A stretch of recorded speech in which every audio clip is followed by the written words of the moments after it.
Sir अभी पिछले कुछ दिनों पहले अचानक अशोक गहलोत ने मैडम के लिए कह दिया कि वो उनके द्वारा दी गई हैं।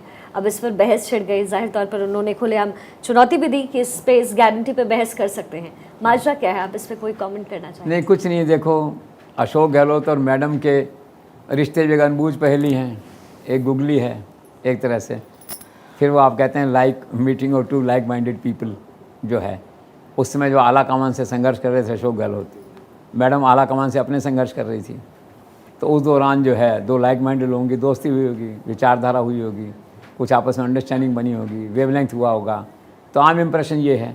और उसमें जब ये अशोक गहलोत का विश्वास मत की बात हो रही थी तो सबको मालूम है उस समय कि 3-4 लोग ऐसे थे बीजेपी के जो मैडम के कहने से, ऐसा माना जाता है, मतलब ये प्रिवेलिंग परसेप्शन है कि वो आए नहीं, मतलब अशोक गहलोत के साथ रहे, इनडायरेक्टली बीजेपी के विश्वास मत में नहीं खड़े हुए या जो भी है ये। तो तब से बात चली आ रही है ये। तो इसी बीच में क्या हुआ कि अशोक गहलोत ने एक चमत्कार किया, बिल्कुल यू टर्न लिया। धौलपुर में अभी 8 महीने पहले उन्होंने कह दिया कि वसुंधरा राजे आला कमान उनको नहीं बनाना चाहता, तो इस तरह की बात, ऐसी उन्होंने बात करी। और उन्होंने ये कहा कि वसुंधरा राजे ने मेरी मदद करी। तो वो जो सीक्रेट अंडरस्टैंडिंग कोई अगर थी 3-4 एमएलए वाली, उसको उन्होंने जग जाहिर कर दिया।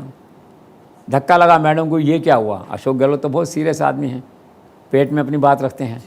और जो मैंने आपसे कहा ना इंटेलिजेंस की बात, तो राजस्थान में कोई ऐसा व्यक्ति नहीं है, कांग्रेस बीजेपी और दूसरा अफसर कोई ऐसा नहीं है जिसकी इंटेलिजेंस उनके पास नहीं है, जिसकी फाइल उन्होंने बना के नहीं रखी है, जिसका डोजियर उनके पास नहीं है, या कहिए जिसकी स्वरवाणी कहते हैं जो उसके पास में, उनके पास में नहीं है जो है। तो फिर उनको ये बड़ा धक्का लगा कि अशोक गहलोत इतना गहरा आदमी, इतना सिंसियर आदमी, ये बात कैसे कह दी पब्लिक प्लेटफॉर्म से उन्होंने कि वसुंधरा ने मेरी मदद करी। तो कुछ लोगों का कहना ये है, जिसमें संजीव श्रीवास्तव एक पत्रकार है, उन्होंने अपने लेख में लिखा है इसके अंदर, उन्होंने कहा अशोक गहलोत की सोची समझी रणनीति थी ताकि वसुंधरा उसके सामने पोज नहीं हो जाए, उसके सामने खड़ी नहीं हो जाए और इसके नंबर काटो। व्यू है अपना अपना जो है, ठीक है। तो अभी क्या है, फिर थोड़ा सा उन्होंने एक इस तरह की फुलझड़ी छेड़ दी। अशोक गहलोत का मेरी 7 गारंटी है। मैं मैडम ने कहा कि चुनौती देता हूँ, मेरे सामने इससे बहस करो। तो वो कितना ही आपस में कर लें, पब्लिक परसेप्शन यही है कि इन दोनों में आंतरिक मित्रता है। ये कितने बयान दें, कितना ही खंडन करें, इसको कोई मानेगा नहीं। That's all.